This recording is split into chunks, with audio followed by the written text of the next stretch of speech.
Ready? 1, 2, 3, 4. So try and see something almost very particular. Don't over pressurize it. By saying focus, I don't mean impact. I just mean you're noticing 4 different things in the room.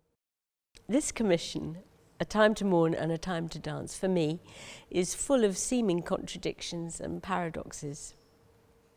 And it all comes together with this biblical passage where in life, I think, in immense times of joy, it's shot through with pain, and in times of pain, it's often shot through with joy. So there's a nuance to this for me, and that's how I've approached it.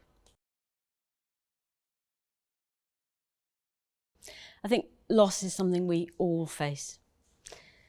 Coming to terms with it and living through it, living with it, is one of the issues. And so with the dancers, I've tried to explore the sense of absence in a literal sense, in terms of movement material that is coming into being and involves their imagination and their sense of working through something themselves. So we're looking at them as people as much as we're looking at them as performers. And I hope that the audience therefore connects with that. And just see if you can, in a way, just stabilize him rather than we love Dan.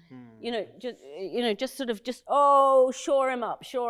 Let's see what we can do. 2 images that I'm bringing into the space. One is a wonderful German artist, Ernest Bellach, in Güstrow Cathedral. It's a sculpture called The Hovering, or The Floating Angel. And it has the face of a mother who lost her child in the First World War. So that idea of timelessness, almost out of time, out of space, and allowing that hovering to be there, facing it en face, facing it and allowing it to be in the space. So that's one image. And another image is the way that we are with each other physically in terms of touch, which is very important to my process, allows for the audience to come into that space. So I'm not telling them what to think. I'm inviting an open place where people can put themselves. My father used to say, every parting is a little death. And he also said, life's rich pattern. Those 2 phrases have stayed with me because it's true. Life is utterly full of the most contradictory experiences. And I'm hoping you can see all of that in the work.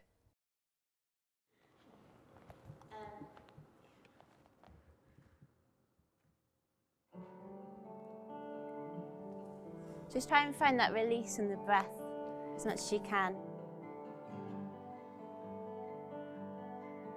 We've been exploring ideas of joy, celebrating life and trying to embody that. In the text, it says time to mourn, there's a time to dance. So I really wanted to take the audience on a journey, and I didn't want it to feel too abrupt. We've looked at this idea of joy and all the different layers of joy, not necessarily being this exuberant and outward joy, but there can be a real deep sense of joy. And then within that, what makes us joyful, so connection, community, letting go, surrender. There's real moments of struggle and coming from that place together, supported, to then go on a journey to finding that joy again. There's another part in the text that says there's a time to embrace and a time not to. And that was a real theme that we explored. And when is a time to really support and love and embrace, and a time to just really give each other space. hopefully each audience member will experience something different and something will resonate with them that's different to the person next to them.